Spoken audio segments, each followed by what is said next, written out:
Hey everybody, thank you for coming and watching my channel, my Amish neighbor.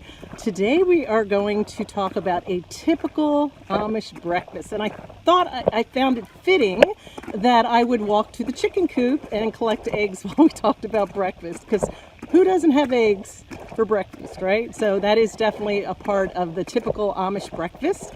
One of the things that really resonated with me, besides just what they ate, was the fact that they always have their meals together.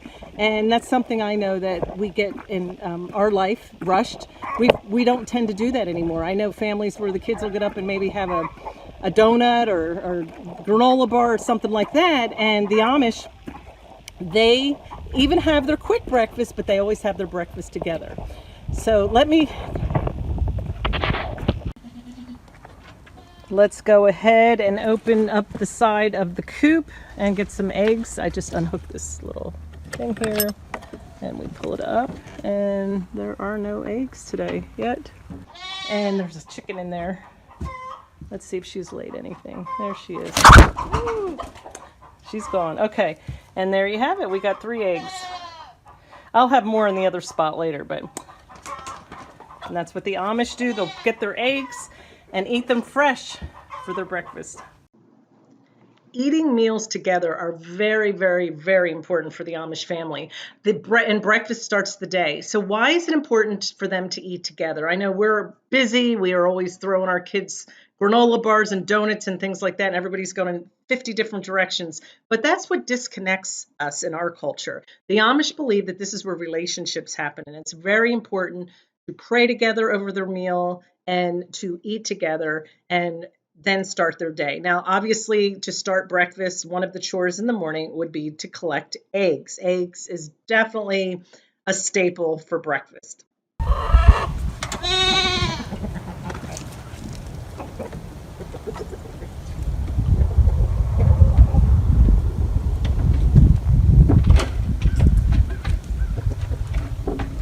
Yes, the Amish make their eggs in a variety of ways, just like we do. They can have them fried.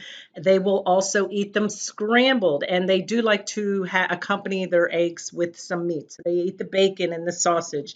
The difference is they probably went out and butchered their own hog as opposed to us going to the store. They will buy it from the store, but many of the Amish have their own meat that they butcher, and they have it available for their meals. Now, one of the recipes that the Amish like to make is a casserole, because a lot of times they are feeding large groups. I do have the recipe for this and some of the others down below. So if you're interested in some of these recipes, be sure to check in the description below. And just know that I brought you directly to the link that I found them at. So there's no copyright issues, but feel free to go to those sites and try the different recipes. Now, here's something interesting. Instead of eating like fried potatoes or something like that, they like to eat a cornmeal mush. They literally take cornmeal, make it into a mush. It almost looks like a mashed potato, and that becomes the carb for the meal. Now, I also found a recipe for fried cornmeal, and you can see it there. So it's got the syrup and the butter, and it just looks really divine, doesn't it? So they do take that cornmeal and create it different ways, and those are just a couple of examples. Now, what would breakfast be without pancakes, right?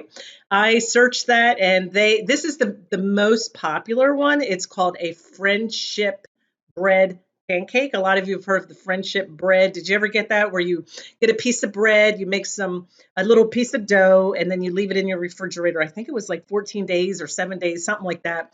And then you made bread. And before you make your bread, you would pinch off a piece of it so that it starts to rise again, and you can keep making it. And you can even pass pieces to your friends and things like that. Well, instead of just making bread, you can also make friendship bread pancakes, and the recipe for that one's below. Now, lots of other types of pancakes as well. There are sourdough pancakes and potato pancakes, blueberry pancakes, chocolate chip pancakes, pumpkin pancakes, so all kinds of different varieties. But I thought the friendship recipe was probably the one a lot of you might not be familiar with, so I did put that recipe below. Now, one other thing they like to have with their breakfast is fruit. They will eat seasonal fruit, but if it's not around, then the women are very good at canning, so they will can those fruits during the season that they're prevalent. And then they have them right there in their pantry, and they always add fruit to their breakfast. I know we're talking about Amish breakfast, but if you have a favorite breakfast recipe that you just want to share, go ahead and put it in the description below and share it with us. It doesn't have to be Amish. It could be one of your favorites for your family. And give us the link, and so that we can go ahead and enjoy that as well. Go make yourself an Amish breakfast and have your family sit down together so that you can have a meal together.